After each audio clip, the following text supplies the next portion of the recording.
எரேமியாவின் தீர்க்க தரிசன புஸ்தகம் 33வது அதிகாரத்தினுடைய 1வது வசனத்திலிருந்து ஒரு சில வசனங்களை நம்ம வாசிக்க போகிறோம். எரேமியாவின் தீர்க்க தரிசன புஸ்தகம் 33ஆம் அதிகாரத்தினுடைய 1வது வசனத்திலிருந்து வாசிக்கலாமா? எரேமியா இன்னும் காவற் சாலையின் முற்றத்திலே அடைக்கப்பட்டிருக்கையில் கர்த்தருடைய வார்த்தை 2ஆம் தரம் அவனுக்கு உண்டாகி, அவர் இதை செய்கிற கர்த்தருமாய், இதை திடப்படுத்தும்படிக்கு, இதை உருவேற்படுத்துகிற கர்த்தருமாய் இருக்கிற யெகோவா என்னும் நாமம் உள்ளவர் சொல்லுகிறது என்னவென்றால், 3வது வசனம், என்னை நோக்கி கூப்பிடு, அப்பொழுது நான் உனக்கு உத்தரவு கொடுத்து நீ அறியாததும் உனக்கு எட்டாததுமான பெரிய காரியத்தை உனக்கு அறிவிப்பேன். ஆமென். கர்த்தருடைய பிள்ளைகளே, இன்றைக்கு இந்த 75வது நாள் ஆண்டவர் நமக்கு கொடுக்கிற ஒரு நல்ல வாக்குத்தத்தம், என்னை நோக்கி கூப்பிடு, அப்பொழுது நான் உத்தரவு கொடுத்து நீ அறியாததும் உனக்கு எட்டாததுமான பெரிய காரியங்களை உனக்கு அறிவிப்பேன் என்றார். ஹல்லேலூயா. கர்த்தர் திரும்ப திரும்ப இந்த வார்த்தையை கொடுக்கிறார். நீ அறியாததும் உனக்கு எட்டாததுமான பெரிய காரியத்தை உனக்கு அறிவிப்பேன். உங்களுக்கும் எனக்கும் ஆண்டவர் ஆயத்தம் பண்ணி இருக்கிறத நம்ம இதுவரையிலும் பார்க்கல. நிறைய பேருடைய சிந்தனையில உண்டாகல. உங்களுடைய அம்மா, உங்களுடைய அப்பா, உங்களுடைய சொந்தங்கள் யாருடைய மனதிலையும் உங்களை குறித்து இல்லாத ஒன்றை கர்த்தர் வாக்கு கொடுக்கிறார். வெகு சீக்கிரத்திலே நீங்க அறியாத ஒன்றை, உங்களுக்கு எட்டாத ஒரு ஆசீர்வாதத்தை கர்த்தர் தருவேன் என்று கர்த்தர் வாக்கு கொடுக்கிறார். எத்தனை பேர் ஆமோதிக்கிறீர்கள்? நான் நம்புறேன், உங்களுக்கு தெரியாத நிறைய காரியத்தை ஆண்டவர் உங்களுக்கும் எனக்கும் கர்த்தர் வைத்திருக்கிறார். வெகு சீக்கிரத்துல இப்படி என்ன உயர்த்துவார்னு எனக்கு தெரியாது, இவ்வளவு என்ன ஆசீர்வதிப்பார்னு எனக்கு தெரியாது. நான் விசுவாசிக்கிறேன், ஆண்டவர் உங்களை ஒரு பெரிய பாதையில கூட்டிட்டு போறாரு. நீங்க அறியாத ஒரு பாதையில உங்களை கூட்டிட்டு போறாரு. உங்களுக்கு தெரியாத ஒரு ஆசீர்வாதத்தை ஆண்டவர் உங்களுக்கு தரப்போகிறார். அன்றைக்கு நீங்கள் திரும்பி பார்க்கும் போது நம்ப முடியாத அளவிற்கு நான் விசுவாசிக்கிறேன், நீங்கள் ஒரே ஒரு வார்த்தையை தான் திரும்ப திரும்ப கேட்பீங்க. அது என்ன வார்த்தை அப்படின்னா, நானா நானா, என்னுடைய பிள்ளையா, என்னுடைய குடும்பமா, என்னுடைய எதிர்காலமா, என்னால நம்பவே முடியலையே. இன்றைக்கு ஒருவேளை இருக்கிற சூழ்நிலை வித்தியாசமானதா இருக்கலாம். இன்னைக்கு அதெல்லாம் பெற்றுக்கொள்வதற்கு சாத்தியமே இல்லாம இருக்கலாம். ஆனா கர்த்தர் இன்றைக்கு 75வது நாள் கிருபையா வாக்கு கொடுக்கிறார். மகனே, நான் உனக்கு ஒன்று வைத்திருக்கிறேன். மகளே, நான் உனக்கு ஒன்று வைத்திருக்கிறேன். அது உனக்கு தெரிந்த உயர்வு அல்ல, உனக்கு எட்டுகிற அளவிற்கு உயர்வு அல்ல. இன்றைக்கு நீங்கள் ஜெபித்துக் கொண்டிருக்கிற அந்த ஜெபம் உங்களுக்கு தெரிந்த உயர்வு. இன்னைக்கு நீங்க ஆண்டவரிடத்துல கேட்கிற அந்த காரியம் உங்களுக்கு கை வச்சா எட்டி எடுக்கிற அளவிற்கு, அதுதான் உங்க தரிசனம், அதுதான் உங்க ஜெபம், அதுதான் உங்க ஆசை. ஆண்டவரே, நான் அறிஞ்ச இந்த ஆசீர்வாதத்தை எனக்கு மீட்டு தாங்க ஆண்டவரே, என் கைக்கு பக்கத்துல இருக்குது, அதை எனக்கு மீட்டு தாங்க ஆண்டவரேன்னு நீங்க நிறைய பேர் ஜெபிக்கிறீர்கள். கர்த்தர் வாக்கு கொடுக்கிறார், இதுவல்ல மகளே, இதுவல்ல மகனே, இதையும் நான் உனக்கு தருவேன். நீங்கள் ஜெபிக்கிற காரியத்தை ஆண்டவர் தருவார். உங்களுக்கு அறிகிற காரியத்தை ஆண்டவர் தருவார். உங்களுக்கு தெரிந்த இந்த அற்புதம் உங்களுக்கு நடக்கும். ஆனால் இதோடு ஆண்டவர் நிறுத்த போவது இல்லை. கர்த்தர் இன்றைக்கு கிருபையாய் தீர்க்க தரிசனமாய் வாக்கு கொடுக்கிறார். இல்ல, நீ அறியாத ஒரு உயர்வு, உங்க மகனுக்கு நீங்க அறியாத ஒரு உயர்வு. மகனே, உனக்கு தேவன் அறியாத ஒரு உயர்வு. உங்களுக்கு அது தெரியாது, உங்க கண்ணுக்கு முன்னாடி அது வரல, உங்க அப்பாவுக்கு அது தெரியாது. ஆனால் கர்த்தர் இன்றைக்கு தீர்க்க தரிசனமாய் திருவிழம் பற்றுகிறார். நீ அறியாததும் உனக்கு எட்டாததுமான பெரிய காரியத்தை உனக்கு நான் செய்வேன். நம்புறவங்க கரங்களை தட்டி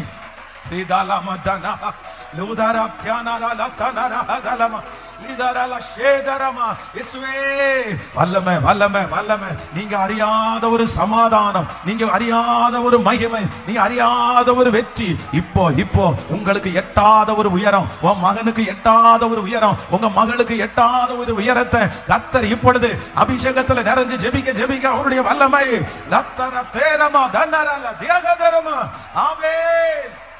நான் அறியாததும் எனக்கு எட்டாததுமான பெரிய காரியம். சவுலை குறித்து வேதம் சொல்லுது, காணாமல் போன தன்னுடைய கழுதைக்காக கிட்டத்தட்ட 3 நாட்கள் பிரயாண தூரம் போகிறான். அவனுடைய மனசுலையும் அவருடைய வேலைக்காரனுடைய மனசுலையும் இருந்தது ஒன்னே ஒண்ணு, என்ன அப்படின்னு சொன்னா, ஐயோ எங்களுக்கு கொஞ்சம் லாபம் கொடுத்துட்டு வந்த இந்த கழுதை காணாம போயிருச்சு, இந்த கழுதை எனக்கு கிடைக்கணும். அவனுடைய ஜெபம் அதுதான், அவனுடைய ஆசை அதுதான், அவனுடைய அலைச்சல் அதுதான். அந்த கழுதையை தேடி தேடி ரொம்ப தூரம் போயிட்டாரு. ஆனா இப்போ எங்க போயிருச்சு, ரொம்ப தூரம் வந்துட்டோம், திரும்பி போறதா கிடைச்சிருச்சான்ற ஒரு பெரிய சந்தேகத்துல அங்க ஊழியக்காரனை தேடி போகிறார்கள். ஆனா அங்க ஒரு ஆச்சரியம் காத்துட்டு இருக்குது. அந்த ஊழியக்காரனுடைய வாயிலிருந்து ஒரு வார்த்தை வருது, மகனே நீ எந்த கழுதைக்காக தேடி போனாயோ அந்த கழுதை அகப்பட்டது, அந்த கழுதை உங்க அப்பா கையில கிடைச்சிருச்சு, நீ இனி அந்த கழுதைக்காக கவலைப்பட வேண்டாம். ஆனா இதோடு வார்த்தை முடியல, இன்னொரு வார்த்தை இருக்குது, நீ எதிர்பாராதது, நீ அறியாதது, உனக்கு எட்டாதது. ஆண்டவர் யாரை தேடுகிறார்? சகல இஸ்ரவேல் ஜனங்களும் எதற்காக ஜெபிக்கிறார்கள்? ஒரு தலைவனுக்காக அல்லவா ஜெபிக்கிறார்கள். அந்த தலைவனுடைய அபிஷேகம் உன் தலை மேல இருக்குது. கர்த்தர் உனக்கு டபுள் ப்ரமோஷன், நீ அறியாதிருக்கிறதும் உனக்கு எட்டாதிருக்கிற ஒன்றையும் கிருபையாய் தருகிறவர். ஹalleluya. இந்த பலிபீடத்திலிருந்து நான் ஆண்டவருடைய வார்த்தையை விசுவாசிக்கிறேன். இப்போ நீங்க ஜெபிக்கிற அந்த ஜெபம் நடக்கும். அந்த கடன் முடிவிற்கு வரும். அந்த பண வசதியை கர்த்தர் கொண்டு வந்து தருவார். உங்க பிள்ளைகளுடைய திருமண காரியத்தை வாக்கிய பண்ணுவார். குழந்தை வாக்கியத்தை கர்த்தர் வாக்கிய பண்ணுவார். நீங்க அறிஞ்சிருக்கிற ஒரு அற்புதம் நடக்கும். அது மட்டுமல்ல, அறியாத ஒன்றையும் கர்த்தர் நமக்காக செய்வார். அன்னாளை குறித்து வேதத்துல வாசிக்கும் போது ரொம்ப அழகாய் வாசிக்கிறது. ஆண்டவரே எனக்கு ஒன்று செய்வீராக, என்னுடைய மலடி என்ற அந்த பேர் என் தலைமையிலிருந்து விலகிறதற்கு ஒரு பிள்ளையை நீங்க எனக்கு கொடுத்துட்டீங்கன்னா எனக்கு போதுமானது. அவ்வளவுதான். என் தலைமையில இருக்கிற நிந்தை மாறும்படியாக நீர் எனக்கு ஒரு ஆண் பிள்ளையை கொடுப்பீரானால் நான் உயிரோடு இருக்கும் நாளெல்லாம் அவங்களே ஒரு பொருத்தனை பண்றாங்க. அவன் தலையின் மேல் சவரவன் கத்தி படுவதில்லை, அவனை உமக்காக நான் விடுவேன் ஆண்டவரே, உங்க சமூகத்துல நான் வந்து விடுவேன் அப்படின்னு சொல்லி அன்னாள் ஒரு பொருத்தனை எடுத்தாள். ஆனா இப்போ ஒரு பதில் வருது, நீ இஸ்ரவேலின் தேவனிடத்தில் வேண்டியபடி கர்த்தர் உனக்கு தந்தருளினார், நீ சமாதானத்தோட போ, சமாதானத்தோட போ. ஆனா வேதம் சொல்லுது, கர்த்தர் அந்த ஒரு ஆசீர்வாதத்தோட நிறுத்தல்ல. அதற்கு பிறகு அந்த அன்னாளை கர்த்தர் கடாட்சித்து அவளை பெருகும்படியாய் கர்த்தர் செய்தார். ஹalleluya. நீங்களும் நானும் ஆராதிக்கிற தேவன் யார் தெரியுமா? நீங்களும் நானும் ஆராதிக்கிற தேவன் யார் என்றால், நீ அறியாததும் உனக்கு. இது தீர்க்க தரிசனமான வார்த்தை பிரதர், இது தீர்க்க தரிசனமான வார்த்தை பிரதர். இயேசுவே எனக்கு இது கிடைச்சா போதும்யா, இது கிடைச்சா போதும்யா, இந்த மாதிரி எனக்கு வச்சா போதும்யா, என் பிள்ளைக்கு இப்படி ஒரு வேலை கிடைச்சா போதும்யான்னு நீங்க சொல்றீங்க. ஆனா கர்த்தர் சொல்லுகிறார், அது இல்ல, நீ நினைப்பதற்கும் வேண்டிக் கொள்வதற்கும் அதிகமாய் செய்கிற கர்த்தர். அதிகமாய் சொல்லுங்க, திரும்ப திரும்ப சொல்லிட்டே, நான் நம்புறேன், நான் நம்புறேன் ஆண்டவரே, நான் நம்புறேன் ஆண்டவரே, சொல்லிட்டே இருங்க, நான் நம்புறேன்ப்பா, நான் நம்புறேன்ப்பா, நான் நம்புறேன்ப்பா. நான் அறியாததும் எனக்கு எட்டாததுமான சொல்ல சொல்ல அந்த மகிமை. கைகளை உயர்த்தி இந்த வார்த்தையை நான் விசுவாசிக்கிறேன். சிஸ்டர், நீங்க சுகத்தை மட்டும் கிடைச்சா போதும்னு நீங்க சொல்றீங்க. கர்த்தர் உங்களுக்கு தீர்க்க ஆயுச கர்த்தர் தர போறாரு, தீர்க்க ஆயுச ஆண்டவர் தர போறாரு. நீங்க ஆண்டவரே நான் பலமா இருந்தா போதும்னு நினைக்கிறீங்க. கர்த்தர் சொல்றாரு, உங்களை ஊழியம் செய்கிற அளவிற்கு கர்த்தர் மாற்றுகிறதற்கு வல்லவராய் இருக்கிறார். ஆமென். மிகப்பெரிய ஊழியத்தை செய்த மிகப்பெரிய ராஜாவா இருந்த தாவீது இப்ப மரணம் அடைகிறதுக்கு சூழ்நிலை வந்துருச்சு. அந்த நேரத்துல அவருடைய மகனாகிய சாலோமனை ராஜாவாக்க போறாங்க. அப்போ சாலோமன் என்ன சொல்றாருன்னா, ரொம்ப சின்ன வயசா இருக்கிறார். அப்போ ஒரு ஜெபம் பண்றாரு. என்ன ஜெபம் பண்றாரு அப்படின்னு சொன்னா, இந்த ஜனங்களை வழி நடத்துறதற்கு எனக்கு ஞானம் சுத்தமா பத்தாது. எங்க அப்பா பெரிய ஞானி, எங்க அப்பா ரொம்ப கிளவரா எல்லாத்தையும் செஞ்சிருக்கிறவர், எங்க அப்பா ஒண்ணுமே இல்லாத ராஜ்யத்தை எடுத்து இவ்வளவு பெருசா எங்க அப்பா கொண்டு வந்துட்டாரு. ஆனா எங்க அப்பாவை கம்பேர் பண்ணும்போது நான் ஒண்ணுமே இல்ல. எப்படி இதை காப்பாத்த போறேன்னு எனக்கு தெரியல. நான் ரொம்ப சின்ன பையனா இருக்கிறேன். எனக்கு ஒண்ணு பண்ணுங்க, இந்த ஜனங்களை வழி நடத்தக்கூடிய ஞானத்தை மட்டும் எனக்கு தாங்கன்னு ஆண்டவரிடத்துல கேட்கிறார். உடனே ஆண்டவர் என்ன சொல்றாரு தெரியுமா? சரி, உனக்கு ஞானத்தை கொடுத்துட்டேன், அது போதும்னு ஆண்டவர், நீ கேட்டதை உனக்கு தந்துட்டேன் அப்படின்னு ஆண்டவர் சொல்லல. கர்த்தர் சொல்லுகிறார், நீ அறியாததும் உனக்கு எட்டாததும், நீ அறியாததும், நீ என்னிடத்துல ஞானத்தை கேட்டாய், ஆனால் நீ கேளாத ஐஸ்வர்யத்தை உனக்கு தந்தே. எத்தனை பேர் இதை ஆமோதிக்கிறீர்கள்? நிச்சயமாய் நிச்சயமாய். ஆமென், ஆமென், ஆமென். ஸ்தோத்திரம், ஸ்தோத்திரம். நான் நம்புறேன் ஆண்டவரே, சொல்ல சொல்ல அந்த மகிமை கடந்து வரட்டும். இயேசுவே, அந்த வார்த்தையை நான் நம்புறேன். முழு பலத்தோடு, முழு பலத்தோடு. நான் கேளாத ஐஸ்வரியத்தை எனக்கு தருகிற கர்த்தர், நான் கேட்கிறதை மட்டுமல்ல, கேளாத ஐஸ்வரியத்தையும் எனக்கு தருகிற நல்ல தேவன், நல்ல தேவன். ஹalleluya, ஆமென். நிறைய பேரோட தீர்க்க தரிசனமா ஆண்டவர் பேசிட்டே இருக்கிறார். நீ அறியாத ஒரு மேடையில் நான் உன்னை நிக்க வைப்பேன். நீ அறியாத ஒரு ஜன கூட்டத்திற்கு முன்னாடி உன்னை சாட்சியாய் நிக்க வைக்கிற கர்த்தர். பிரதர், ஆயத்தப்படுங்க. சிஸ்டர், ஆயத்தப்படுங்க. பெரிய நோக்கத்திற்காக ஆயத்தப்படுங்க. பெரிய திட்டத்திற்காக ஆயத்தப்படுங்க. இல்ல இல்ல, ஆண்டவர் உங்க மேல வச்சிருக்கிற அபிஷேகம் வித்தியாசமானது. சின்ன வயசுல இருந்தே கர்த்தர் அபிஷேகிச்சு வச்சிருக்கிறார். இந்த ஜபத்துக்கு கலந்து கொள்ள பண்ணது கர்த்தர் தான், கர்த்தர் தான், கர்த்தர் தான். பயப்படாத, பயப்படாத. மனசை தளர விட வேண்டாம். நீ அறியாதது, நீ அறியாதது, உனக்கு எட்டாதது. ஆமென். நீ அறியாததும் உனக்கு எட்டாததும். Thank you Jesus, thank you Jesus. Hallelujah, hallelujah. ஆமென். என்னுடைய ஞானத்தினாலும் என்னுடைய பலத்தினாலும் ரீச் பண்ண முடியாத நிறைய இடத்துல, அதான் எனக்கு எட்டாத, எனக்கு எட்டாத, நான் ரீச் பண்ண முடியாத இடத்துல என்னை கொண்டு போய் ரீச் பண்ண வைக்கிறவர் தான் யார் அப்படின்னா கர்த்தர். ஹalleluya. நிச்சயமா நீங்க திரும்பி பார்ப்பீங்க. உங்களை பார்த்து நிறைய பேர் கேட்பாங்க. உங்களை பார்த்து ஒரு பெரிய கேள்வி கேட்பாங்க. இது எப்படி, நீங்க என்ன பண்ணுனீங்க, நீங்க என்ன பண்ணுனீங்க, இந்த ஆசீர்வாதத்திற்கு நீங்க என்ன பண்ணுனீங்க, இந்த வெற்றிக்கு நீங்க என்ன பண்ணுனீங்க, இதுக்கு என்ன ஸ்பெண்ட் பண்ணீங்க, எப்படி இது உங்களுக்கு கிடைச்சிருச்சு. ஆமா, ஆனா அவங்க கேட்கும் போதுதான் உங்களுக்கே தெரியும். நீங்க திரும்பி பார்ப்பீங்க, அங்க கர்த்தரை தவிர வேற எதுவுமே சொல்லிக்கிறது மாதிரி இருக்காது. அந்த இடத்துல உங்க படிப்பு இருக்காது, அந்த இடத்துல உங்க திறமைகள் இருக்காது, அந்த இடத்துல உங்க கூட யாருமே இருக்க மாட்டாங்க. ஆனா நீங்க ஒண்ணு மட்டும் சொல்லுவீங்க. என்ன மட்டும் சொல்லுவீங்கன்னா, எனக்கு எதுவுமே தெரியாதுப்பா, கர்த்தர் தான்ப்பா. இல்ல, நீங்க ரொம்ப ஜெபம் பண்ணுவீங்களா? நீங்க எவ்வளவு நேரம் ஜெபம் பண்றீங்க, நீங்க எவ்வளவு நேரம் பைபிள் வாசிப்பீங்க, நீங்க எவ்வளவு நேரம் தியானிப்பீங்க, நீங்க எப்படி பரிசுத்தமா வாழ்வீங்க? அப்போ உங்களுக்கு என்ன தோணும் அப்படின்னு சொன்னா, நான் ஜெபம் பண்றதா? என்னை விட நல்லா ஜெபம் பண்றவங்க நிறைய பேர் இருக்காங்கப்பா, என்னை விட விசுவாசமா நிறைய பேர் இருக்காங்கப்பா, என்னை விட பரிசுத்தமா நிறைய பேர் வாழ்றாங்கப்பா. அப்ப எப்படி? அதான்ப்பா எனக்கும் தெரியல. ஆமென். நீங்க நிறைய பேர் அப்படி சொல்லுவீங்க, வெகு சீக்கிரத்துல சொல்லுவீங்க. உங்களை பார்த்து நிறைய பேர் கேட்பாங்க, இந்த ரீச் யாருமே அடைய முடியாத இந்த ரீச்சை எப்படி நீங்க அடைஞ்சீங்க? அதுதான் கர்த்தர் இன்னைக்கு இந்த 75வது நாள் வாக்கு கொடுக்கிறார். நீ அறியாததும் உனக்கு எட்டாததும், நீ அறியாததும் உனக்கு எட்டாததும். ரெடி ஆகுறீங்களா? கர்த்தர் ஒரு சிலரை அதற்காக ரெடி ஆகிறதற்கு ஆண்டவர் உங்களை ஏவுறார். ஒரு நாளையோட முடிச்சிடாதீங்க, ஒரு நாளையோட முடிச்சிடாதீங்க. இந்த 75 நாட்களும் அட்டன் பண்ணிட்டு அப்படியே ஏதோ டக்குன்னு போறது மாதிரி அப்படியே போயிடக்கூடாது. அப்படியே அவ்வளவுதான் 100 days முடிஞ்ச உடனே அடுத்த உடனே வேற வேலையை பார்க்க ஆரம்பிச்சிடக்கூடாது. அது முடிஞ்ச உடனே எல்லாத்தையும் மறந்து அடுத்த உடனே அழுதுட்டு இருக்க கூடாது. மாற்றம் வேணும், மாற்றம் வேணும். இந்த அக்கினியை கர்த்தர் எரிய வைக்க ஆரம்பிச்சிட்டாரு, இது 10 வச்சு ஆரம்பிச்சிட்டாரு. இனி 1000ங்களுக்கு வெளிச்சம் கொடுக்காம இது அணைய கூடாது. இது லட்சங்களுக்கு ஆசீர்வாதமா மாறாம இந்த அக்கினி அணைய கூடாது. ஹalleluya. கர்த்தர் எரிய வச்சிட்டாரு. நிறைய பேருடைய விளக்கு அணைஞ்சு போய் இருக்கிற சூழ்நிலையில இருந்துச்சு. ஆண்டவர் இந்த 100 நாள் ஜெபத்துல எண்ணெயை ஊத்தி எரிய வைக்க ஆரம்பிச்சிட்டாரு.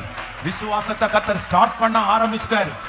அந்த உயர்வை கர்த்தர் இல்ல, உன் கூட நான் இருக்கிறேன், உன்னை பிளஸ் பண்ணுவேன்னு சொல்ல ஆரம்பிச்சிட்டாரு. ஆனா இனி அதை பெருக பண்றது உங்க கையில தான் இருக்குது, அதை அணையாம பாத்துக்கிறது உங்க கையில தான் இருக்குது. அதனால இத தேவனுடைய பிள்ளையை தயவு செய்து மறந்துடாதீங்க. அப்படி ஏதோ ஒரு பிரேயருக்கு அட்டன் பண்ணணும் அப்படின்றது மாதிரி இருக்காதீங்க. சடங்காச்சாரமா இதை நினைச்சிடாதீங்க. ஏதோ ஒரு ஜபம் 21 நாள் வச்சது மாதிரி, ஒரு 40 நாள் வச்சது மாதிரி இதையும் வச்சுட்டாங்க அப்படின்னு நீங்க தயவு செய்து ஒரு எப்போ இது 40 வருஷமா நான் ஜெபம் பண்ணிட்டு இருக்கிறேன், அதே மாதிரி இது ஒரு ஜபம், நான் வீட்டுல சும்மா இருக்கிறேன், அப்படியே வந்துட்டேன், ஏதோ கேட்டுட்டு இருக்கிறேன் அப்படின்றதோட நினைச்சிடாதீங்க. கர்த்தர் ஒரு பெரிய திட்டத்தை வச்சுதான் இந்த ஜபத்தை கர்த்தர் நகர்த்தி கொண்டே போகிறார். ஒரு பெரிய, நீங்க ஆயத்தம் ஆயிட்டீங்கன்னா போதும், நீங்க அதை விசுவாசிக்க ஆரம்பிச்சிட்டீங்கன்னா போதும், இந்த வார்த்தை எனக்குத்தான் நீங்க உரிமை கொண்டாடிட்டா போதும், மற்றது எல்லாம் அவர் சொன்ன வார்த்தை அப்படியே நடக்க ஆரம்பிச்சு. ஹalleluya. கைகளை உயர்த்தி ஏசப்பாட்ட ஒரு டைம் கூட சொல்றேன், நான் அறியாதது எனக்கு எட்டாதது, நான் அறியாதது எனக்கு எட்டாதது. சொல்ல சொல்ல சொல்ல அந்த மகிமை, சொல்ல சொல்ல அந்த மகிமை, நான் அறியாதது எனக்கு எட்டாதது என் பிள்ளை அறியாததும் என் பிள்ளைக்கு எட்டாததும், என் குடும்பம் அறியாததும் என் குடும்பத்துக்கு எட்டாததும், என் கணவனார் அறியாததும் என் கணவனாருக்கு எட்டாததும், என் மனைவி அறியாததும் என் மனைவிக்கு எட்டாததும் பெரிய காரியத்தை உனக்கு நான் செய்வேன் செய்வேன் செய்வேன். ஹல்லேலூயா. வேதத்துல எத்தனையோ தீர்க்க தரிசனங்கள் இருக்கிறது. ஆனா இந்த எரேமியா தீர்க்க தரிசனம் இல்லைன்னா இந்த எரேமியா புஸ்தகம் அப்படின்னு சொல்றது ரொம்ப வித்தியாசமான ஒரு புத்தகம். இந்த எரேமியா தீர்க்க தரிசி ரொம்ப சின்ன வயசுலயே ஆண்டவருடைய ஊழியத்திற்காக அழைக்கப்பட்டவர். அப்படின்னா தாயினுடைய கர்ப்பத்திலே இருக்கும் போதே ஆண்டவர் பாவத்திலிருந்து வேறு பிரிச்சு எடுத்ததுதான் யார் அப்படின்னா இந்த எரேமியா தீர்க்க தரிசி. ஆனா இந்த எரேமியா தீர்க்க தரிசிக்கு என்ன ஜாஸ்தினா ரொம்ப கமிட்மெண்ட், ரொம்ப அதிகமான மனுஷன். அப்படின்னா தன்னை ரொம்ப ஒப்பு கொடுத்த ஒரு தீர்க்கதரிசி என்னன்னா இந்த எரேமியா. பொதுவாக அந்த காலத்துல இருந்த தீர்க்கதரிசிகள் எல்லாம் ஆண்டவர் என்ன சொன்னாரோ அதை அவங்க செஞ்சாங்க. அப்படின்னா கடினமான பாதையில எல்லாம் ஆண்டவர் நடத்தினாரு. இப்போ ஆண்டவர் ஒரு தீர்க்கதரிசியை பார்த்து என்ன சொல்றாருன்னா, நீ போய் படுத்துக்கோ, நீ ஒரு மாசம் படு. எப்படி படு அப்படின்னு சொன்னா, உனக்கு நேரே படுக்கிற பழக்கம் இருக்கலாம். ஆனா நீ எப்படி படுக்கணும்னா ஒரு சைடா நீ படுத்துக்கோ, ஒரு பக்கமா நீ படுத்துக்கோ, இந்த பக்கமா திரும்பி படு, அப்படிதான் நீ படுக்கணும் அப்படின்னு சொல்லுவாரு. ஏன் ஆண்டவரே இப்படி என்ன படுக்க வைக்கிறீங்கன்னு கேட்டா, அதுல ஒரு சம்பவத்தை எடுத்து ஜனங்களுக்கு நீ போய் சொல்லு, நீ ஒரு பக்கமா இருக்கிற, நீ திரும்ப மாட்டீங்கிற அப்படின்னு சொல்லுன்னு சொல்லுவார். இன்னொரு தீர்க்கதரிசியை பார்த்து சொல்றாரு, நீ போய் வேசியை போய் கல்யாணம் பண்ணு அப்படின்னு அனுப்பி விடுவார். ஆண்டவரே என்ன சொல்றீங்க, நீ போ, இப்படி என் ஜனம் சோரமா போயிச்சு அப்படின்னு போய் பிரசங்கம் பண்ணு. அந்த மாதிரி தீர்க்கதரிசிகள் எல்லாருமே ஆண்டவரால வித்தியாசமா இந்த சூழ்நிலைக்கு தகுந்தது போல நிறைய இடத்துல பயன்படுத்தப்பட்டாங்க. அதுல இந்த எரேமியா தீர்க்கதரிசி அப்படின்றது வேதம் சொல்லுது, இவன் கண்ணீரின் தீர்க்கதரிசி. அப்படின்னா தன்னுடைய ஜனங்களுக்கு ஆண்டவர் இந்த ஊழியத்தை அவனுடைய கையில கர்த்தர் கொடுக்கும் போது ரொம்ப வித்தியாசமா கொடுப்பாரு. நீங்க 1வது அதிகாரத்தினுடைய 10வது வசனத்தை வாசிங்களேன்.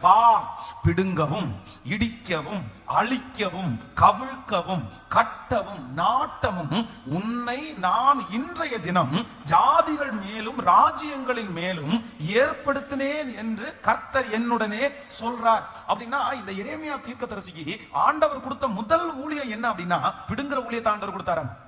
இன்னொரு ஊழியத்தை கொடுக்கிறாரு, இடிக்கிற ஊழியத்தை ஆண்டவர் கொடுக்கிறாராமா. அடுத்த ஊழியத்தை ஆண்டவர் கொடுக்கிறாரு, அழிக்கிற ஊழியத்தை கொடுக்கிறாராமா. லாஸ்ட்ல தான் ஆண்டவர் என்ன ஊழியத்தை கொடுக்கிறாருன்னா, கட்டவும் நாட்டவும் கடைசில. அப்போ இந்த எரேமியா தீர்க்கதரிசியினுடைய ஊழியம் அப்படின்றது ரொம்ப வித்தியாசமானது. அப்படின்னா அந்த நாளிலே இருந்த ராஜாக்களுக்கு ஏற்கனவே நேபுகாத் நேச்சார் என்கிற ராஜா பாபிலோனுடைய ராஜா கிட்டத்தட்ட எல்லா இடத்துலயும் அவர் என்ன பண்ணிட்டார்னா கொத்தளங்களை போட்டுட்டார்.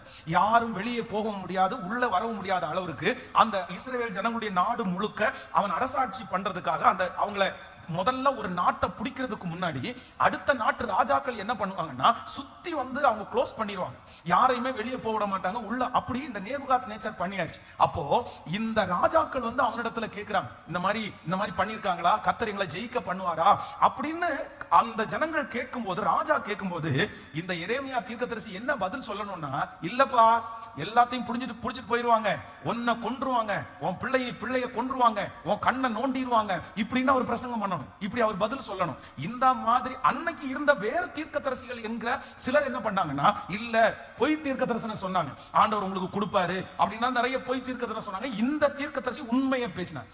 இதனால இந்த எரேமியா தீர்க்கதரிசியை அந்த காவர் முற்றத்திலே தண்ணீர் இல்லாத ஒரு குழியில போட்டுட்டாங்க. இது ஒரு பெரிய ஸ்டோரி. இந்த எரேமியா தீர்க்கதரிசி இப்படி பல பாடுபட்ட ஒரு தீர்க்கதரிசி. ஆனா இந்த தீர்க்கதரிசிக்கு பரிசுத்த ஆவியானவர் செய்கிற ஒரு 3 விதமான ஊழியத்தை குறித்து வேகமாய் உங்களுக்கு சொல்லி உங்களுக்காக ஜெபித்து முடிக்க நான் ஆசைப்படுகிறேன். வாசிக்கலாம் வேதத்தை திறந்து. எரேமியாவின் தீர்க்கதரிசன புஸ்தகம் 39ஆம் அதிகாரத்தினுடைய 10வது வசனத்திலிருந்து வாசிக்கலாமா? எரேமியா தீர்க்கதரிசன புஸ்தகம் 39ஆம் அதிகாரத்தினுடைய 10வது வசனத்திலிருந்து வாசிக்கலாம். காவ சேனாதிபதியாகிய நேபுசராதான் ஒன்றும் இல்லாத ஏழைகளில் சிலரை யூதா தேசத்திலே வைத்து அவர்களுக்கு அந்நாளிலே திராட்சை தோட்டங்களையும் வயல் நிலங்களையும் கொடுத்தான். அடுத்த வசனத்தை வாசிக்கலாம். ஆனாலும் எரேமியாவை குறித்து பாபிலோன் ராஜாவாகிய நேபுகாத் நேச்சார் காவ சேனாதிபதியாக நேபுசராதான் நோக்கி நீ அவனை அழைப்பித்து அவனுக்கு ஒரு பொல்லாப்பும் செய்யாமல் அவனை பத்திரமாய் பார்த்து அவன் உன்னோடே சொல்லுகிறபடி எல்லாம் அவனை நடத்து என்று கட்டளை கொடுத்தான். அடுத்த வசனத்தை கூட வாசிக்கலாம். அப்படியே காவல் சேனாதிபதியாகிய நேபுசரதானும்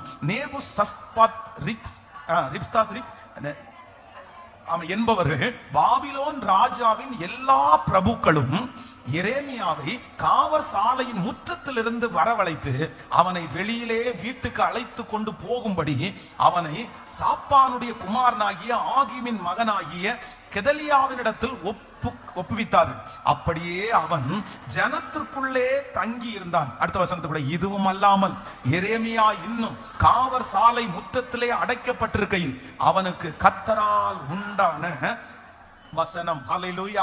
ஆண்டவருடைய பிள்ளைகளே, இந்த இடத்துல ரெண்டு கேரக்டர் நம்ம பார்க்க முடியும். என்னன்னா, ஒரு கேரக்டர் வந்து நேபுகாத் நேச்சார், இன்னொரு கேரக்டர் யார் அப்படின்னா நேபுசரதான் அப்படின்ற ஒருத்தர். அப்படின்னா இந்த நேபுகாத் நேச்சார் அப்படின்றது யார் அப்படின்னா இஸ்ரவேல் ஜனங்களை முற்றுகை போட்ட ராஜா தான், பாபிலோனுடைய ராஜா. ஆனா இவன் முற்றுகை போட்டுட்டு இருக்கும்போது உள்ள உட்கார்ந்து இந்த எரேமியா வந்து தீர்க்க தரிசனம் உரைக்கிறாரு. இந்த மாதிரி ஒருத்தன் கழுகு மாதிரி வருவான், உங்களை இந்த மாதிரி எல்லாம் பண்ணுவான், இந்த கண்களை எல்லாம் இப்படி பிடுங்குவான் அப்படின்னு அந்த நேபுகாத் நேச்சாரை குறித்து எதுவுமே தெரியாத போது இந்த ஜனங்களுக்குள்ள தீர்க்க தரிசனம் சொல்லுவாரு. இந்த தீர்க்க தரிசனம் சொல்லும் போது அவனை அடிப்பாங்க, உதைப்பாங்க, அந்த கிணத்துக்குள்ள போடுவாங்க, குழிக்குள்ள போடுவாங்க, இந்த மாதிரி எல்லாம் நடந்துட்டு இருக்குது. இப்போ இந்த எரேமியா எப்படி எல்லாம் தீர்க்க தரிசனம் உரைச்சாரோ அதே போல யாரு வரானா இந்த நேபுகாத் நேச்சார் உள்ள வராரு. வந்த உடனே நிறைய பேர் என்ன சொல்றாங்கன்னா, ஐயோ உள்ள ஒருத்தர் இருக்கிறாரு பேரு எரேமியா, ஆனா அவங்க அந்த மனுஷன் உங்களை குறிச்சு அப்படியே புட்டு புட்டு வச்சிட்டாரு. நீங்க எப்படி வருவீங்க, என்ன கொண்டு வருவீங்க, நீங்க இப்ப பண்றது எல்லாத்தையுமே அந்த மனுஷன் செஞ்சுட்டாரு அப்படின்னு சொன்ன உடனே அந்த நேபுகாத் நேச்சார் ஒருத்தர் விசிட் பண்ணுவாரு. இப்ப அவர் பாபிலோன் போனதுக்கு பிற்பாடு அவருடைய உடன் ஊழியர் அடுத்த போஸ்டிங்ல இருக்கிற நேபுகாத் சரதானை அனுப்பி என்ன சொல்றாருன்னா, நீ என்ன வேணாலும் பண்ணு, ஆனா அங்க யார் இருக்கா அப்படின்னா எரேமியா என்கிற ஒருத்தர் இருக்கிறாரு, அவரை மட்டும் பட்சமாய் நடத்து அப்படின்னு சொல்லுவாரு. இப்போ நான் என்ன யோசிக்கிறேன் அப்படின்னு சொன்னா, அந்த நேபுசரதான் அப்படின்றவர் பரிசுத்த ஆவியானவருக்கு ஒப்புமையானவர். நான் விசுவாசிக்கிறேன் ஆண்டவருடைய பிள்ளையே, எப்படி அந்த நேபுசரதான் என்கிற அந்த ராஜகுமாரர் அந்த எரேமியாவுக்கு என்னென்ன செஞ்சாரோ அத்தனை காரியத்தையும் கர்த்தர் நமக்கு செய்வேன் என்று கர்த்தர் கிருபையாய் வாக்கு கொடுக்கிறார். ஒன்னொன்னா உங்களுக்கு சொல்றேன். 39ஆம் அதிகாரத்தினுடைய 14வது வசனத்தை வாசிக்கும் போது, 39ஆம் அதிகாரம் 14வது வசனத்தை வாசிக்கலாமா? எரேமியா 39:14. எரேமியாவை காவற் சாலையின் முற்றத்தில் இருந்து வரவழைத்து அவனை வெளியே வீட்டிற்கு அழைத்து கொண்டு போகும்படியாய். நம்பர் 1, முதலாவதாக இந்த மனுஷனுக்கு செய்கிற ஃபர்ஸ்ட் ஊழியம் என்ன அப்படின்னா சிறையிருப்பை மாற்றின நேபுசரதான். ஆமென். நான் வாசிக்கிறேன் ஆண்டவருடைய பிள்ளைகளே, நான் நம்புகிறேன் கர்த்தர் இன்றைக்கு இந்த 75வது நாளில் பரிசுத்த ஆவியானவர் நமக்கு கொடுக்கிற மிகப்பெரிய ஊழியம் என்னன்னா நம்முடைய சிறையிருப்பை ஆண்டவர் மாற்ற போகிறார். யாரால் சிறைபிடிக்கப்பட்டிருந்தாலும், காரணமே இல்லாமல் சிறைபிடிக்கப்பட்டிருந்தாலும், கர்த்தர் எரேமியாவை எப்படி இந்த சிறையிலிருந்து வெளியே கொண்டு வருவதற்கு ஒருத்தரை எழுப்பினாரோ கர்த்தர் வாக்கு கொடுக்கிறார். நீங்கள் தெரியாமல் அந்த சிறையிருப்பிலே சிக்கி இருக்கலாம், நீங்க யாரோ ஒருத்தர் மூலமாக அந்த சிறையிருப்புக்குள்ளே சிக்கி இருக்கலாம். அது கடன் என்கிற சிறையிருப்பா இருக்கலாம், இல்லைன்னா ஒரு பெரிய பிரச்சனை என்கிற சிறையிருப்பா இருக்கலாம். ஆனா கர்த்தர் இன்றைக்கு வாக்கு கொடுக்கிறார், நீ அறியாததும் உனக்கு எட்டாததுமான பெரிய காரியத்தை உங்களுக்கு செய்வேன் என்று வாக்கு கொடுத்த அந்த தேவன் பரிசுத்த ஆவியானவரை நமக்கு அனுப்பி அந்த சிறை இருப்பில் இருந்து நம்மை வெளியே கொண்டு வர போகிறார். இது கர்த்தருடைய வார்த்தை.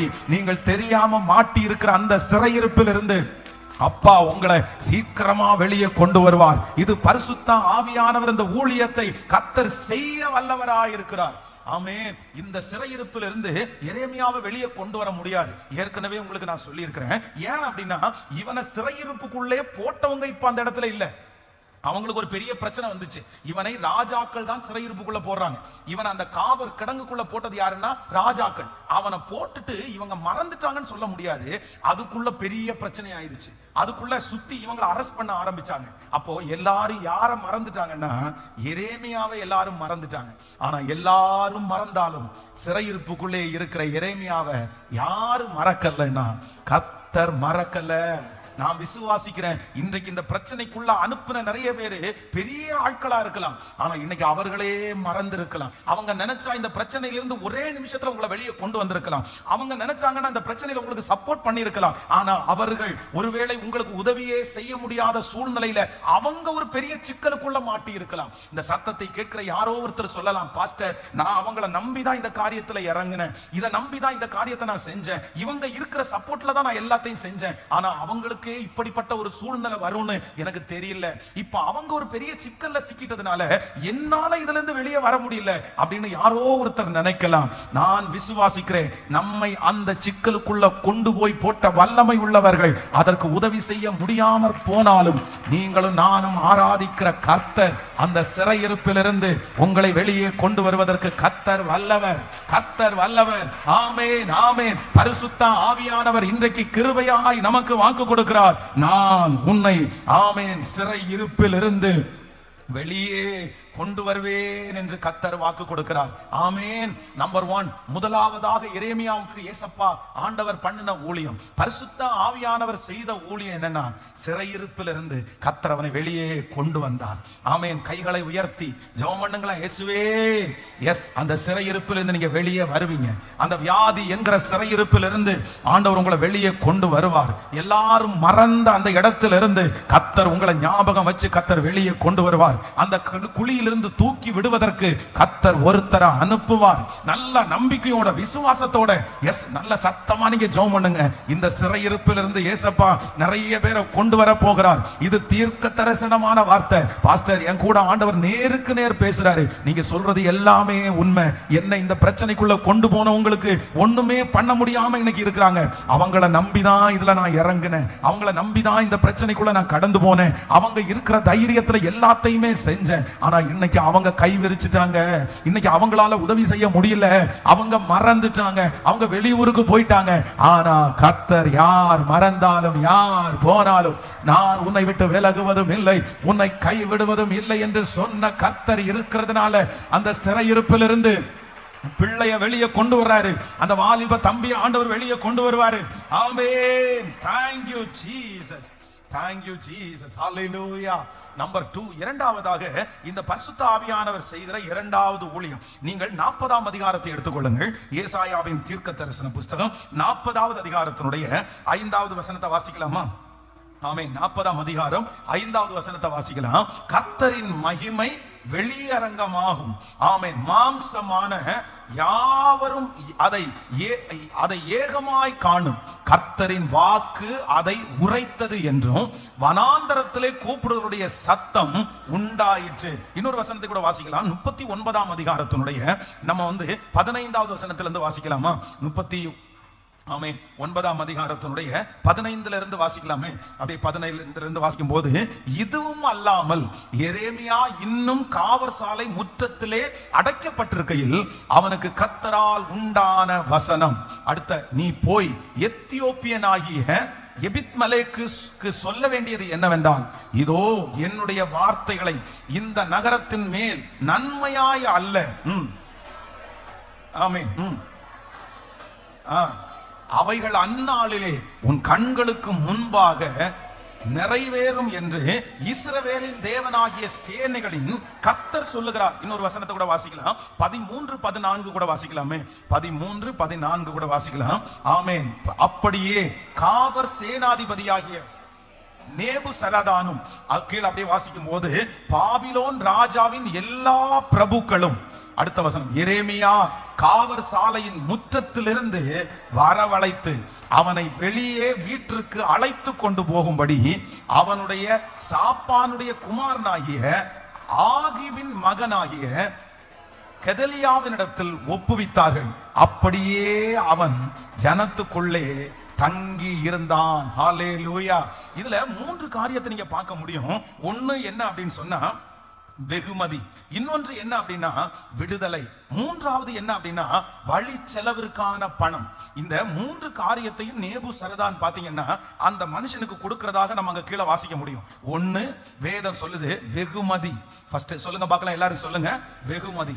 இன்னொன்று என்னன்னா விடுதலை. மூன்றாவது என்ன அப்படின்னா வழி செலவிற்கான பணம். அப்போ ஆண்டவருடைய பிள்ளையே, இந்த நேபுசரதான் எரேமியாவுக்கு கொடுக்கிற மூன்று விதமான ஆசீர்வாதம். ஒன்று என்ன வெகுமதி. இந்த வெகுமதி அப்படின்றது என்ன அப்படின்னா இதற்கு முன்பாக எரேமியா என்னென்ன செஞ்சாரோ, என்னென்ன தியாகம் பண்றாரோ அத சந்தோஷமா ஏத்துக்கிட்டு அவருக்கு என்ன கொடுக்கிறாருன்னா வெகுமதியை கொடுக்கிறாரு. நம்பர் 2 என்ன அப்படின்னு சொன்னா இப்போ அவர் ஒரு பெரிய பிரச்சனையில இருக்கிறதுனால அவருக்கு என்ன கொடுக்கிறாரு அப்படின்னு சொன்னா வேதம் சொல்லுது அவருக்கு அந்த இடத்துல விடுதலையை தருகிறார். நீங்க வாசிக்கும் போது அந்த வசனத்தை எரேமியா 9ஆம் அதிகாரத்துல, ஆமென், 40ஆம் அதிகாரம், எரேமியா 40ஆம் அதிகாரம் 5வது வசனத்தை வாசிக்கலாமா? எரேமியா 40ஆம் அதிகாரம் 5வது வசனத்தை.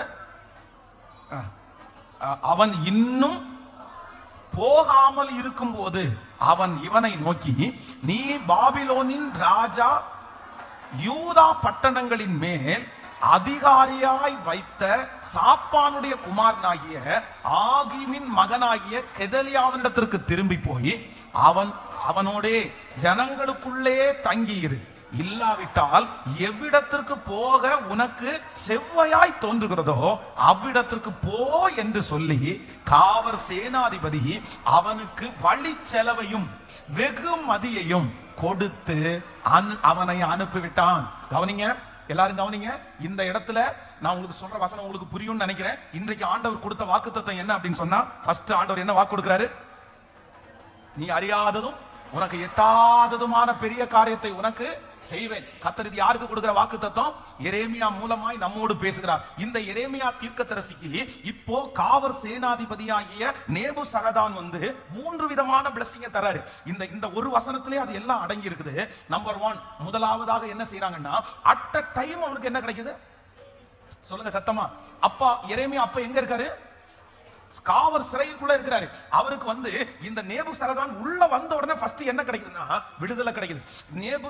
இந்த எரேமியாவுக்கு இப்ப என்ன தேவைன்னா விடுதலை தேவை. அப்படின்னா இதுல 3 மறைஞ்சிருக்கிற சத்தியம். 1 பிரசன்ட், பரிசுத்த ஆவியானவர் நமக்கு செய்கிற முதல் ஊழியம் என்ன அப்படின்னா இப்போ உங்களுக்கு என்ன தேவை? இப்போ உங்களுக்கு என்ன தேவை?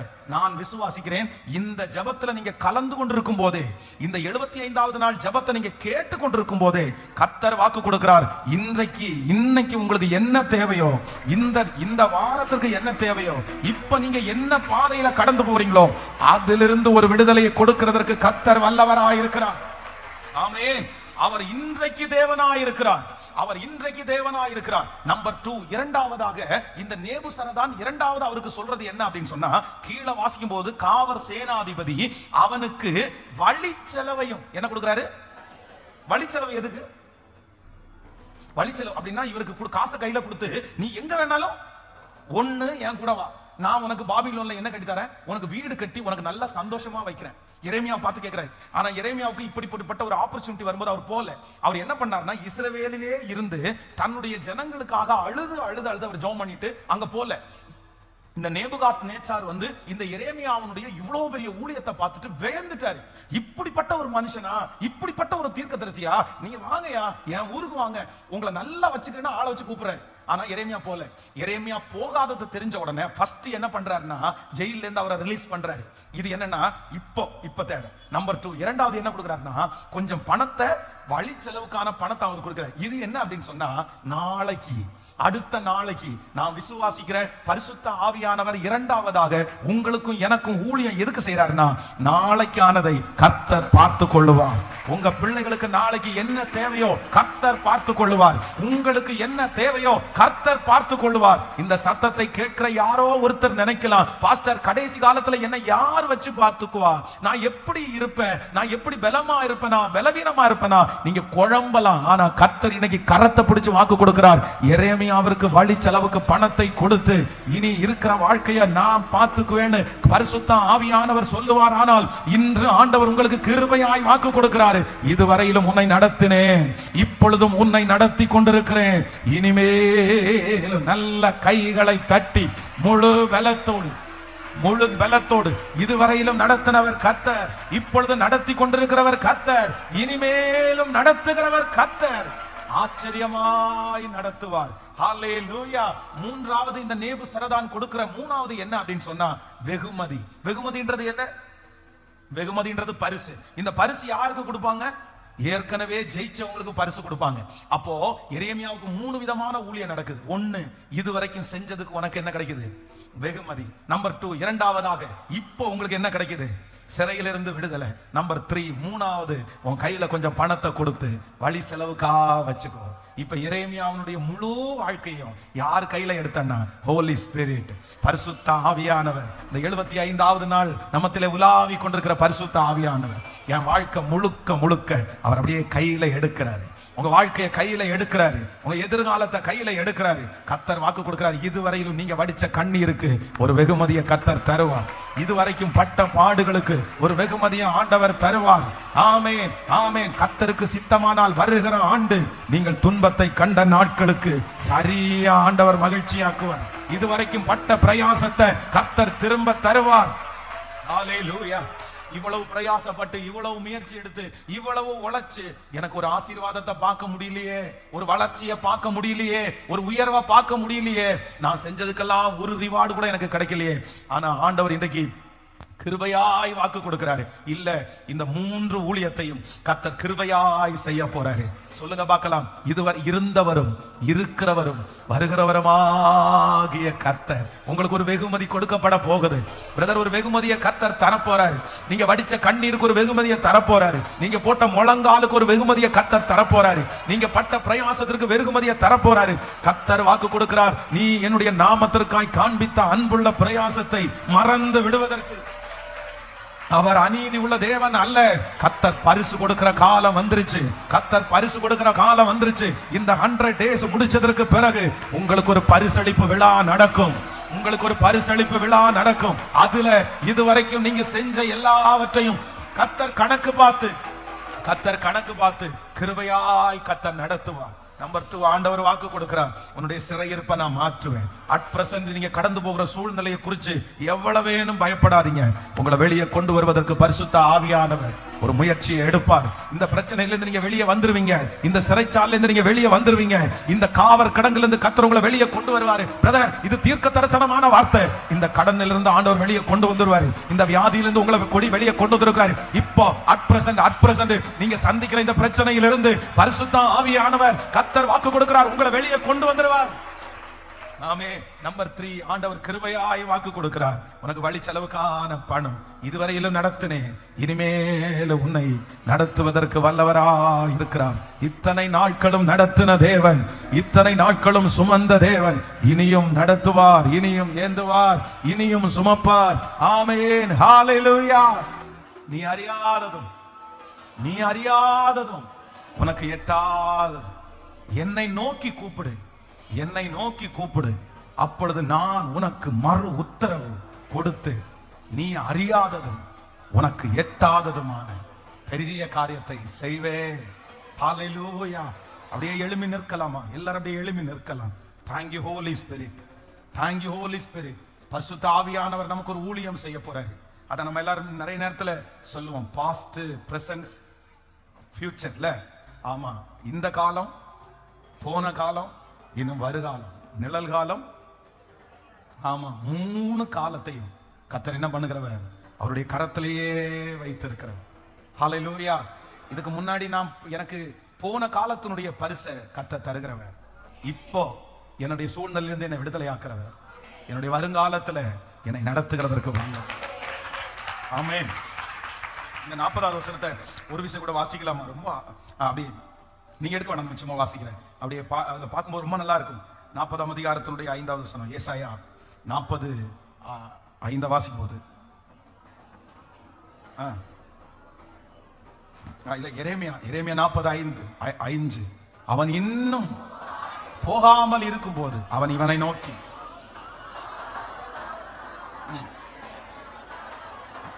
சாப்பானுடைய குமாரனாகிய ஆகிமின் மகனாகிய கெதலியாவினிடத்திற்கு திரும்பி போய் அவனோடே ஜனங்களுக்குள்ளே தங்கியிரு, இல்லாவிட்டால் எவ்விடத்திற்கு போக உனக்கு செவ்வையாய் தோன்றுகிறதோ அவ்விடத்திற்கு போ என்று சொல்லி காவல் சேனாதிபதி அவனுக்கு வழி செலவையும் வெகுமதியையும் கொடுத்து அவனை அனுப்பிவிட்டான்.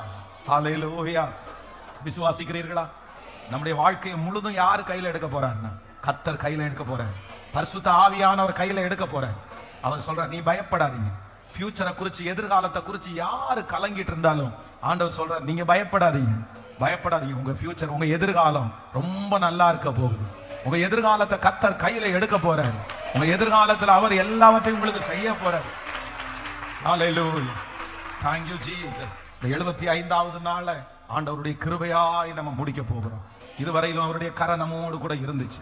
இதுவரையிலும் அவருடைய கரை நம்ம நடத்துருச்சு. அப்படியே கையை உயர்த்தி நன்றின்னு சொல்லி, நன்றின்னு சொல்லி ஜெபத்தை கேட்கிறவர் மாம்சமான யாவரும் உம்மை தேடி வருவார்கள். ஏதோ உங்களை உற்சாகப்படுத்துகிற வார்த்தையை நான் சொல்லல, இது பரமராஜாவுடைய வார்த்தையை நான் சொல்லியிருக்கேன்.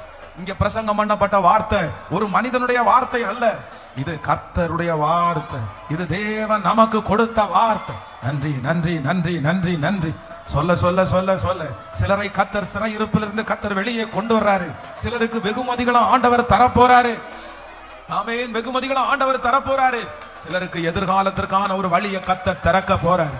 ஏசப்பா, ஏசப்பா, கிருப கிருப கிருப. இதுவரையிலும் எங்க பிள்ளைங்க உழைச்ச உழைப்பு, இதுவரைக்கும் ஆண்டவரே வடிச்ச கண்ணீர் வீணா போய் நிக்குதே, பலன் இல்லாம போய் நிக்குதே. ஆனா இன்னைக்கு வாக்கு கொடுத்தீங்கல்ல, இல்ல நீ வெகுமதிகளை உனக்கு நான் தருவேன். இப்போ இன்னைக்கு சொன்ன வார்த்தையின்படி இந்த சத்தம் எங்கெங்க தொனிக்கப்படுகிறதோ, ஆன்லைன்ல லைவ்ல பார்த்து கொண்டிருக்கிற தகப்பன, தாய, சகோதரனை, சர்ச்சில் இருக்கிற சகோதரன் சகோதரி மேல ஆண்டவருடைய மகிமை, தம்முடைய நாமத்திற்காய் காண்பித்த அன்புள்ள பிரயாசத்தை மறந்து விடுவதற்கு நீர் அநீதி உள்ள தேவன் அல்ல, அநீதி உள்ள தேவன் அல்ல.